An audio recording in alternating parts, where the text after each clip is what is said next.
perkenalkan, nama saya KAI dan sekarang saya bersama dengan adik kita yaitu adalah. Halo semuanya, nama saya Kenneth dari SMA Negeri 78 Jakarta. Oke, biar kita bicaranya tambah enak, boleh nggak kita buka maskernya? Boleh Kak, tentu saja. Oke, ini sesuai protokol ya, udah jaraknya kira-kira 2 meter nih. Oke. Oh iya nih, kakak dengar-dengar nih, kamu masuk ke salah satu universitas favorit di Indonesia, yaitu adalah Universitas Indonesia. Dan adik Kenneth ini, dia masuk ke jurusan pendidikan kedokteran. Wih, mantap bener lah si Kenneth ini. Kira-kira Kenneth masuknya melalui jalur apa, Dik? Kebetulan Kak, tanggal 22 Maret kemarin, puji Tuhan dapat jalur SNMPTN Fakultas Kedokteran UI. Wih, mantap. Kira-kira dari SMA 78 sendiri yang mendaftar di Fakultas Kedokteran di UI itu ada berapa? Sebenarnya sih pas awal-awal pendataan ya untuk tiap-tiap siswa itu sebenarnya cukup dinamis sih. Untuk pendidikan dokter sendiri awalnya itu ada 12 orang ya yang mendaftar di FKUI. Tapi seiring berjalannya waktu makin lama makin berkurang. Jadi pas pendaftaran cuma ada 3 orang yang benar-benar yakin. Wih, mantap banget bisa menyingkirkan berapa? 2 orang ya, nggak apa-apa. Tapi itu fakultas kedokteran loh, itu sangat bergengsi. Apalagi kalau mau masuk di situ harus memiliki yang namanya nilai rata-ratanya yang cukup tinggi. Betul nggak? Ya bisa dibilang begitulah kayak. Oke.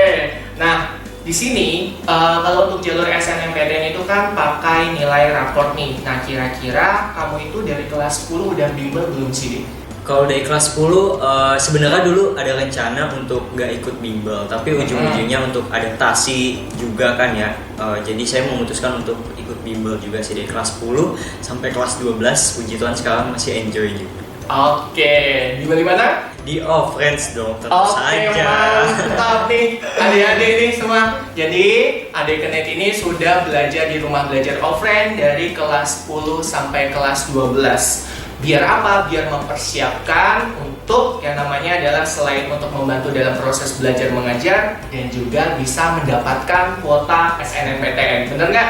Oh, bener banget deh. Karena ini kan kalau untuk SNMPTN ibaratnya harus disaring dulu kan, Dek?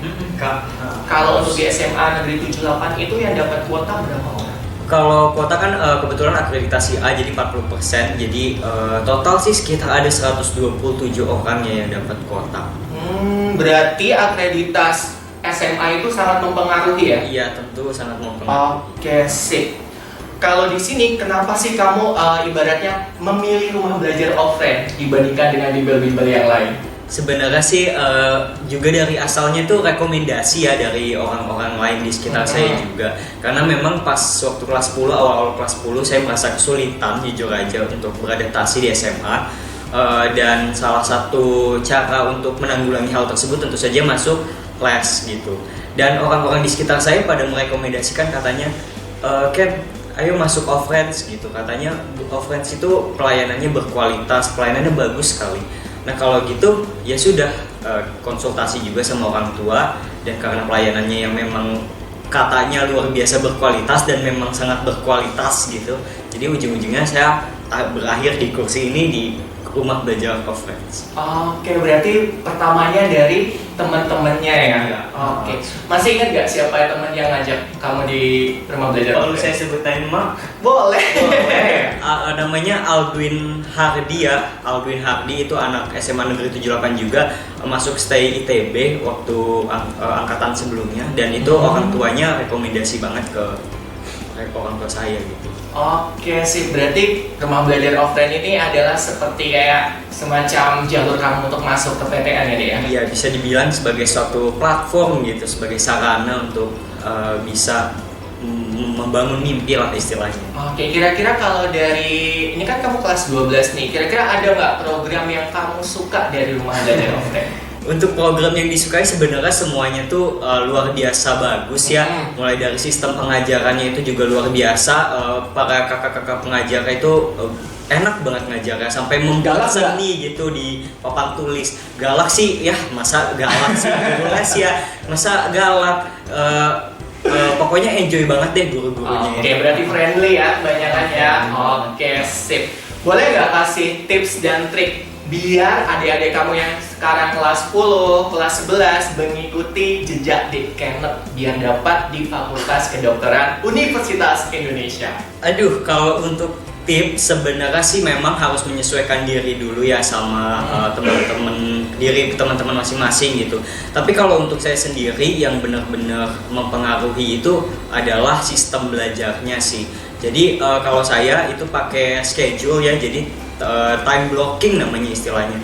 Jadi setiap jam di setiap harinya itu jadi saya tuliskan gitu. Saya harus belajar apa, saya harus les apa, saya harus latihan apa gitu. Dengan metode itu jadi saya bisa sistematis lah istilahnya untuk belajar dan latihan. Oke, berarti semacam kayak terprogram ya. Jadi hari Senin sampai hari Jumat.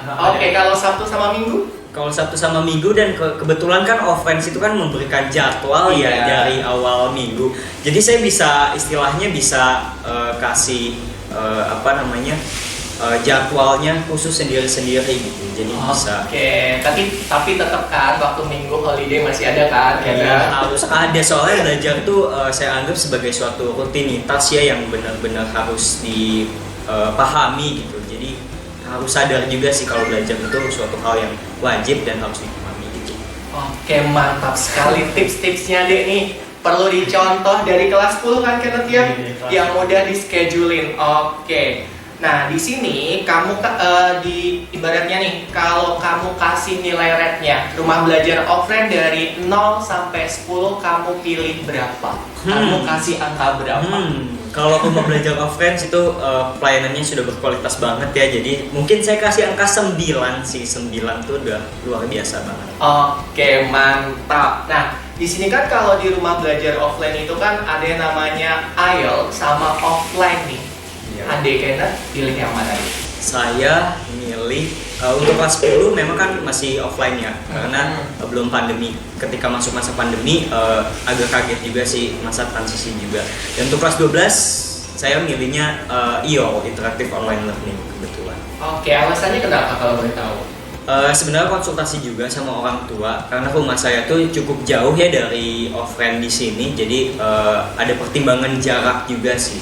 Oke, kenapa kamu tetap setia dengan offline dengan IELTS dibandingkan kan masih banyak nih deh ibaratnya kayak bimbel online kayak di tetangga sebelah tuh. Kenapa kamu tetap pilih offline? Ibaratnya mantep nih di adik kamu. Karena emang udah dari kelas 10 sih Kak, sudah nyaman sih pas kelas 10 lesnya itu udah enak banget, udah nyaman banget. Jadi buat apalah pindah-pindah gitu, langsung aja dari kelas 10 sampai kelas 12 langsung stay di sini. Oke, mantap sekali.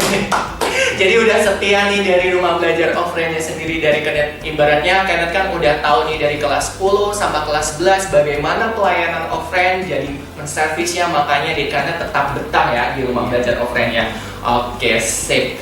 Nah, di sini ibaratnya kan di sini dong ibaratnya rumah teman-teman kamu itu kan belum ada ya, ibaratnya belum bisa masuk nih kayak kamu lolos di jalur SNMPTN ataupun PPKB. Kemudian mereka sekarang lagi yang namanya meniti ke ujian UTBK.